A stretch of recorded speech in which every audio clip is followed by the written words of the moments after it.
آپ ہی سے، یہ لفظ ہے آپ ہی سے مدد مانگتے ہیں. کیا مانا؟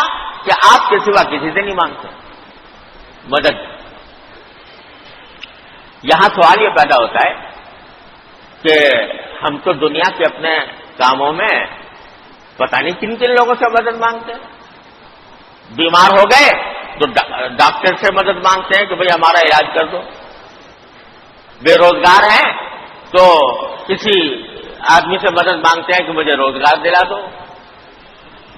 کوئی اور مسئلہ پیش آ گیا ہے تو اس کے اندر انسانوں سے مدد مانگتے ہیں، بھئی مجھے فلاں چیز خریدنی ہے، میری مدد کر دو، مجھے راستہ بتا دو، کہاں جاؤں، وغیرہ وغیرہ.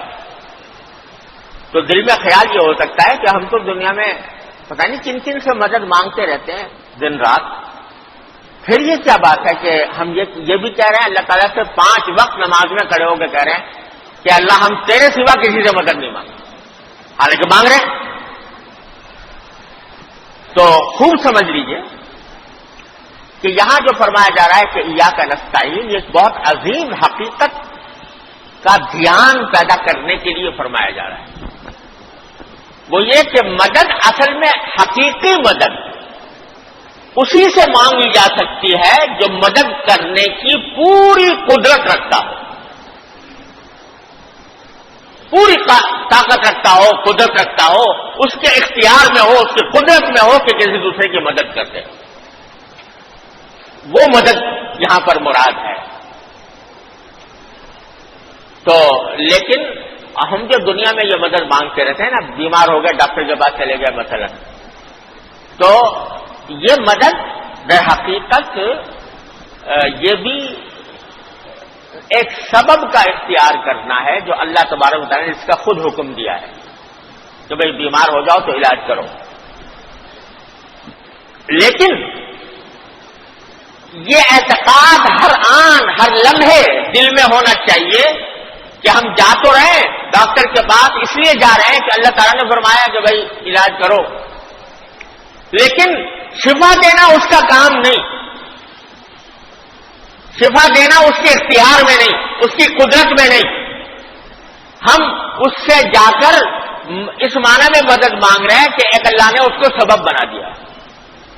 سوال یہ پیدا ہوتا ہے کہ ڈاکٹر کے پاس کہاں سے یہ طاقت آ گئی کہ وہ آپ کو شفا دے؟ ڈاکٹر کے پاس یہ علم کہاں سے آ گیا جس سے وہ پہچانے کہ کیا بیماری ہے اور اس بیماری کا کیا علاج ہوتا ہے؟ وہ علم بھی تو اللہ ہی نے عطا کیا اس کو. اگر اللہ تبارک و تعالیٰ کی طرف سے عطا نہ ہوتی تو کسی ڈاکٹر کی مجال نہیں تھی کہ وہ کسی بیماری کو پہچان سکتا، اس کا علاج کر سکتا. اور جو دوا اسے تجویز کی کہ یہ دوا کھا لو اس سے تمہیں آرام ملے گا، تو اس دوا میں تاثیر کس نے پیدا کی ہے؟ ڈاکٹر نے پیدا کر دی تھی. وہ تاثیر پیدا کرنے والا کون ہے؟ لہذا جب کسی ظاہری سبب کو اختیار کرو تو ساتھ میں یہ سمجھو، یہ دل میں تمہارے یہ احساس بیٹھا ہوا ہونا چاہیے کہ اس چیز میں بذات خود نہ کوئی تاثیر ہے، نہ اس کے اندر طاقت ہے، نہ اس کے اندر قدرت ہے کہ میری مدد کر سکے، لیکن تاثیر اور مدد اور قدرت جو ہے وہ تمام تر اللہ جل جلالہ کی ہے. لہذا دوا بھی کھاؤں گا، ڈاکٹر کے پاس بھی جاؤں گا، لیکن مدد مانگوں گا اللہ سے کہ اللہ میں نے یہ طریقہ تو اختیار کر لیا، لیکن اس میں تاثیر آپ ہی پیدا فرمائیں. کیونکہ دوا آپ نے اس بات کا تجربہ کیا ہوگا، اور ہم لوگ تو کیا تجربہ کریں گے، ہم تو ڈاکٹری واکٹری جانتے نہیں. ہمارے ایک دوست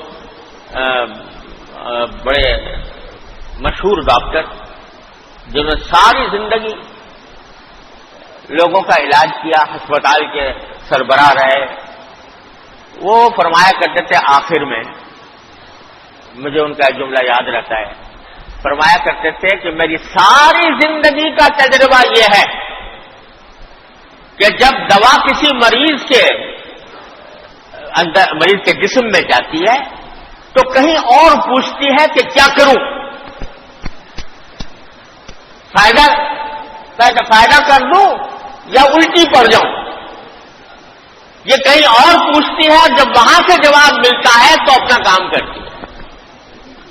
فرمایا ساری زندگی کا تجربہ یہ ہے کہ ایک ہی دوا ہے، ایک ہی مریض ہے، ایک ہی بیماری ہے، ایک ہی جیسے حالات ہیں۔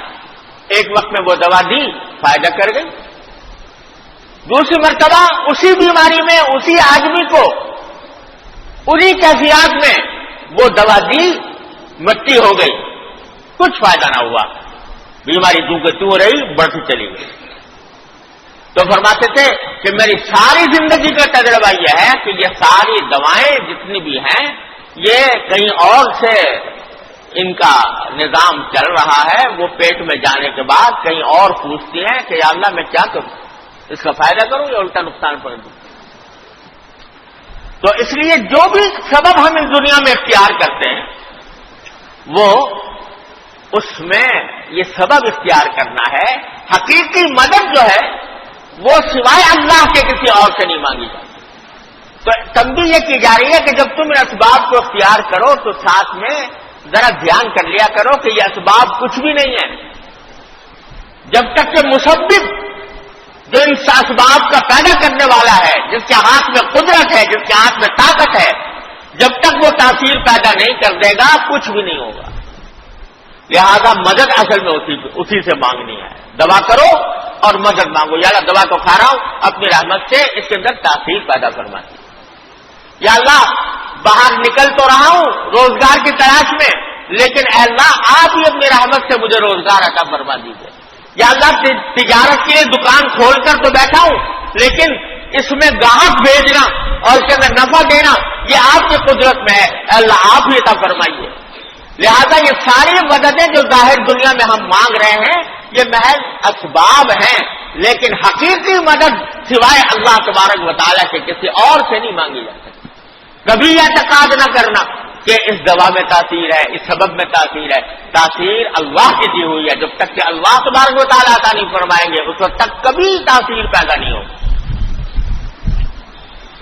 یہ جاہلیت کے زمانے جاہلیت میں یہ عقیدے پھیلے ہوئے تھے کہ فلاں چیز جو ہے وہ اس میں بذات خود یہ تاثیر ہے کہ وہ یہ کام کر بیٹھے گی، فلاں ستارہ نکل آئے گا تو بارش ہوگی۔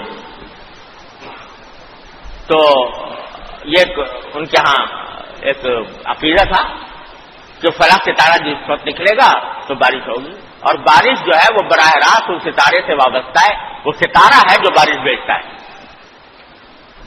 تو آج ایک مرتبہ نبی کریم صلی اللہ علیہ وسلم غزوہ حدیبیہ کے موقع پر صبح کے وقت میں نماز فجر کے بعد دیکھا کہ ہلکی ہلکی بارش ہو رہی تھی، تو آپ نے نماز کے بعد صحابہ کرام سے خطاب کرتے ہوئے فرمایا کہ آج اس بارش میں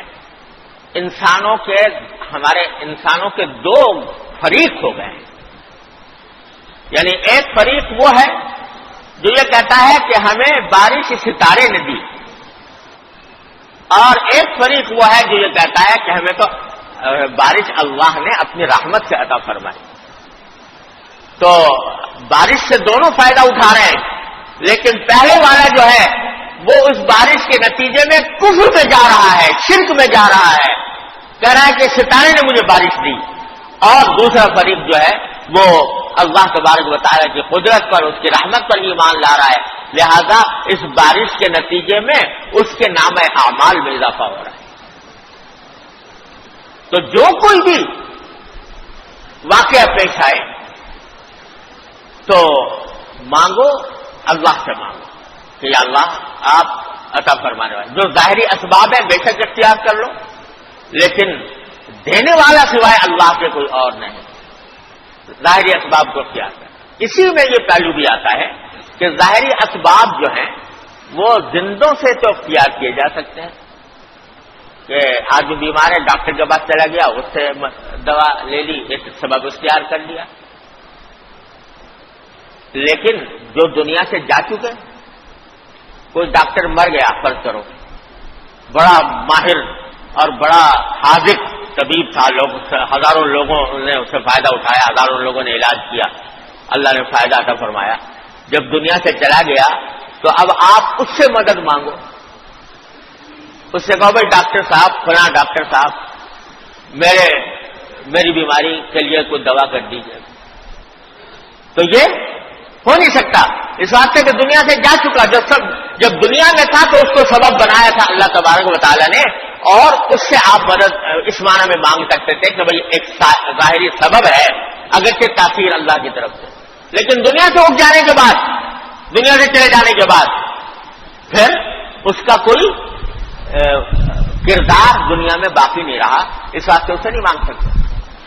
یہ حال اللہ تبارک و تعالیٰ کے نیک بندوں، اولیاء اللہ اور بزرگوں کا ہے کہ جب تک وہ زندہ ہیں آپ ان سے جا کر دعا کروا سکتے ہو کہ بھائی ہمارے واسطے دعا کر لیجئے، اللہ تعالیٰ ہمیں فلاں بیماری سے نجات دے دے، اللہ ہمارے قرض سے نجات دے دے. آپ زندہ ہیں تو ان سے جا کر مانگ لو. مانگ سے مراد یہ کہ دعا کرنے کی درخواست کر دو ان سے، یہ ٹھیک ہے. لیکن جب دنیا سے جا چکے تو اب دنیا سے جانے کے بعد ان سے مانگنا کہ مجھے اولاد دے دے، میرے قرضے کا انتظام کر دے، میرا جو ہے وہ فلاں بیماری کو دور کر دے، یہ ظاہری سبب کے طور پر بھی اب ممکن نہیں رہا دنیا سے جانے کے بعد. لہذا جو لوگ جا کے قبروں پر، مزاروں پر مانگتے ہیں کہ اے داتا مجھے تو اولاد دے دے، اے داتا مجھے روزگار دے دے، یہ سب اللہ بچائے یہ شرک کا شعبہ ہے اور ایاک نعبد و ایاک نستعین کے بالکل خلاف. تو جب تک زندہ ہیں آپ دعا کروا لو، ان سے ہدایات حاصل کر لو، رہنمائی لے لو. دنیا سے جا چکے تو اب ان کو پکارنا کہ اے شیخ عبد القادر جیلانی مثلا رحمت اللہ علیہ مجھے شفا دے دو، مجھے اولاد دے دو، مجھے روزگار دے دو. اب نہیں ہو سکتا. جب تک وہ حیات تھے ان کی خدمت میں جا کر دعا کی درخواست کر سکتے تھے. وہ اللہ کے بڑے برگزیدہ ولی تھے، اللہ تعالیٰ نے ان کو مستجاب الدعوات بنایا تھا، وہ ان سے دعا مانگنے کی درخواست کر سکتے تھے. لیکن جب دنیا سے چلے گئے تو اب جو ہے وہ ظاہری سبب کے طور پر بھی ان سے مانگنا یہ توحید کے عقیدے کے خلاف ہے. اب مانگنا ہے تو اللہ سے مانگو، یا اللہ اپنی رحمت سے مجھے عطا فرما دی. ارے بھائی جب اللہ تعالیٰ نے دروازہ کھولا ہوا ہے رحمت کا دروازہ، اور کہہ رکھا ہے کہ میرے بندے اگر مجھ سے بارے میں پوچھے تو بتا دو کہ میں ان کے بہت قریب ہوں. اجیب دعوت الداعی اذا دعان، جب پکارنے والا مجھے پکارتا ہے میں اس کی دعا سنتا ہوں، قبول کرتا ہوں. جب اتنا اعلان کر رکھا ہے اللہ تبارک و تعالیٰ نے تو کہیں اور مانگنے کی کیا آخر ضرورت ہے؟ کیا ضرورت ہے کہ دوسرے آدمی دوسرے کے پاس جائے اور مانگے؟ اللہ ہی سے مانگو، اللہ ہی سے سوال کرو، اسی سے دعا کرو، اس کے سوا کوئی نہیں ہے جو دے سکے. ادعونی استجب لکم، یہ معنی ہے ایاک نعبد و ایاک نستعین. اے اللہ ہم آپ کی عبادت کرتے ہیں، آپ ہی سے مدد مانگتے ہیں.